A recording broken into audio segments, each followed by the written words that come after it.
Hello everyone, I'm Nini FC and this is Blue Lines TV, and today I'm bringing you a match preview for our game against Bournemouth that's happening today at 5:30 PM. But before I get into the match review, if you guys could do me a massive favour, if you go towards the subscription tab, right beside it is the bell notification sign. Now it will only take you a few seconds, actually 1 second to do that. Press the bell notification sign so you're up to date and in tune with everything Blue Lines TV. Anyway, getting straight into the match preview, and of course we're playing a Bournemouth team that have been very poor this season. They've only won 2 games out of 9. It's been their worst start to the season.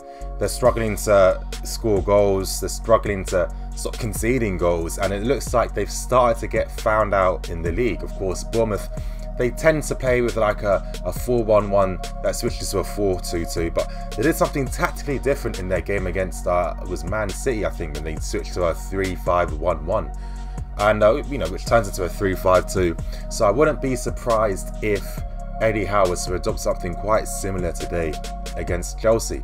Who knows? Of course, our weakness so far is that we're too susceptible to being pressed in our own half, so maybe Eddie Howe might decide to really push men forward. But I'm judging by the fact that Bournemouth have been pretty poor and they're not winning games. Eddie Howe might go for a more conservative, safety first approach to try and, obviously he's under pressure now because they're doing poorly. His job potentially could be on the line. So I feel that due to this aspect of Bournemouth's game, I feel that this is where we can take the advantage. Now, again, Bournemouth, a lot of their attacks seem to come down the left-hand side through Charlie Daniels. Like, literally, most of their attacks come down that side. So if we can nullify that, which I think we will do if we've got Aspie and Zappacosta playing on the right-hand side, that should be more than enough. Of course, their wide threats aren't as significantly strong because they are, they're more the traditional winger types, and your Jordan Ives, your Ryan Frasers, etc.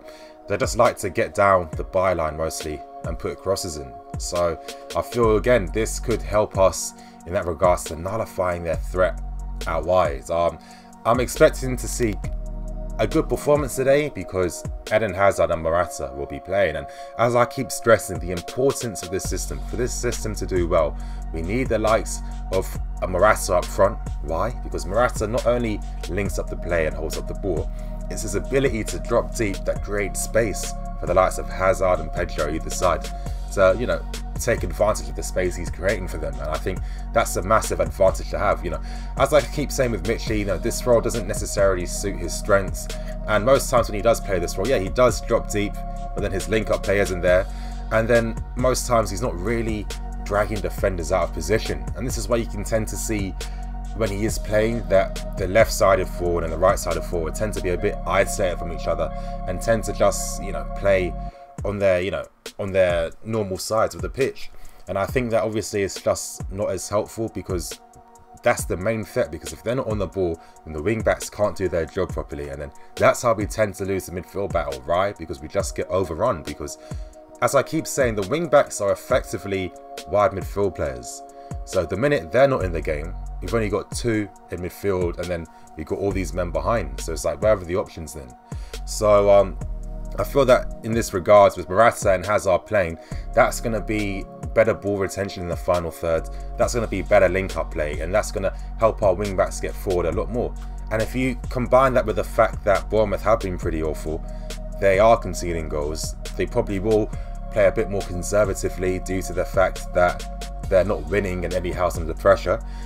I'm feeling confident that this is going to be a win for today. Now the performances I'm expecting to see Fab on the ball a lot more today, purely for the fact that the wing backs get forward. But this is where it does get quite frustrating, because most games we have played, we have tended to control things around the first half, or even the first 60 minutes, and then after that the control goes. What teams have done to help us lose our control is basically playing with 2 up front. Now, of course, with Bournemouth, Joshua King potentially might not be playing, which is going to be an advantage. I think they've got Callum Wilson and Benek, which are still going to be there.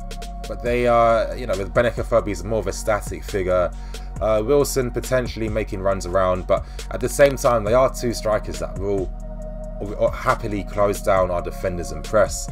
So that potentially could be something that happens. But at the same time, Eddie Howe isn't really much of like he's not like a Pep in that regards, in the sense that he's gonna change things tactically, and he's got different solutions to different problems. He tends to just stick with the same method and hope it comes out. And this is why Bournemouth have been struggling, because teams are starting to find out how to break them down and how to beat them. And when you do play very high level football, it's only a matter of time. There's a reason why one tactic doesn't last forever.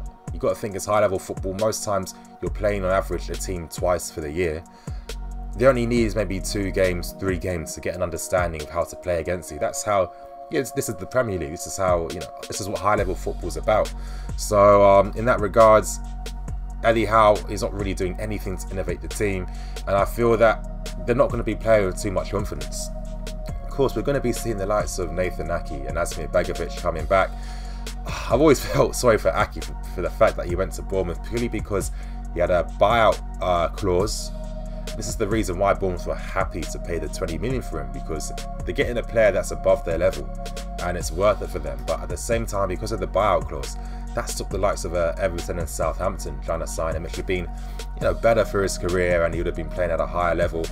In that regards, it's a shame. He's the only guy from the back that can really play out from the back. But as you're seeing what teams are doing, they're normally putting a man on him to stop him from distributing out from the back, because the other guys beside him, like Francis and co, aren't as good at playing out from the back. And this is how they tend to give away a lot of possession too sloppily in their own half.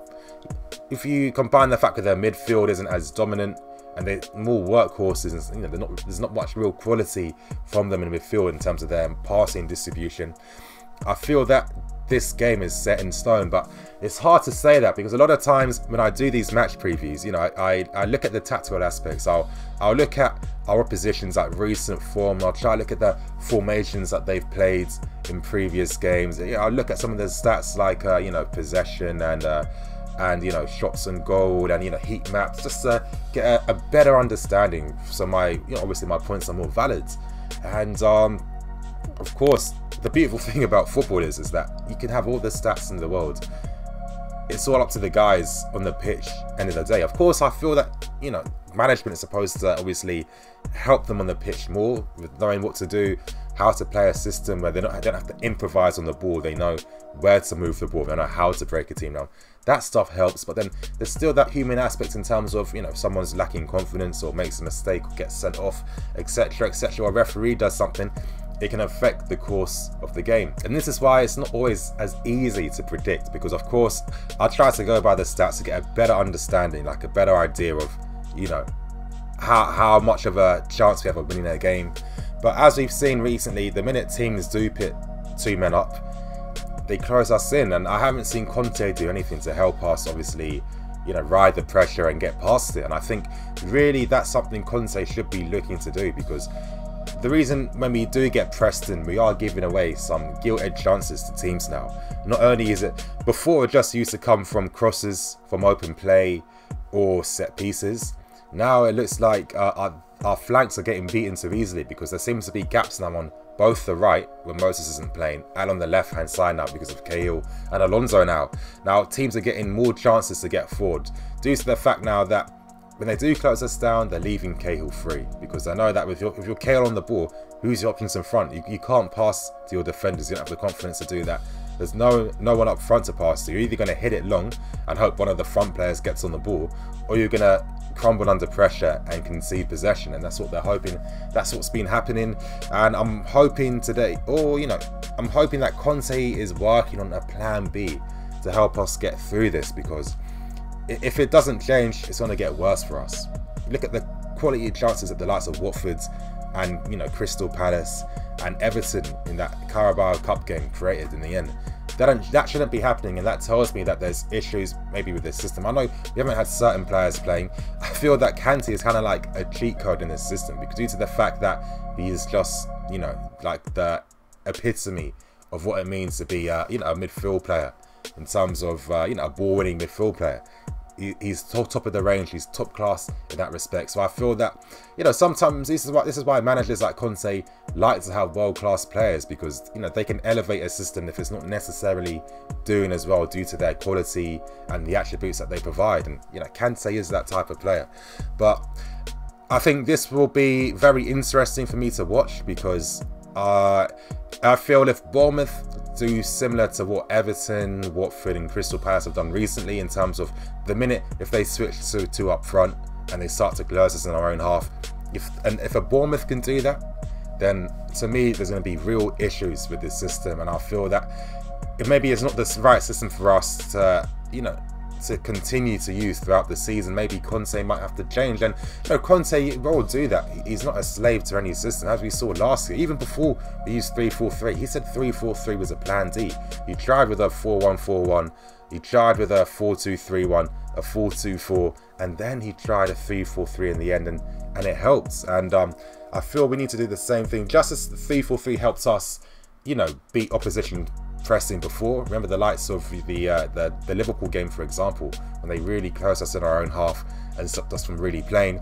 The 3-4-3 helped to elevate that, so I feel that Conte might have to adapt the system a bit. I think it should be 4-3-3. I'm going to be releasing a video on that tomorrow, so stay tuned for that. It's going to be a big one. I'm putting a lot of work in.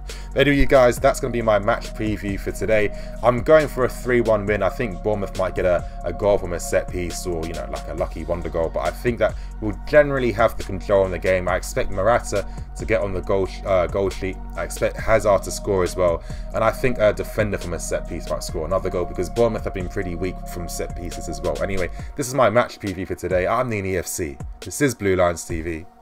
Signing out.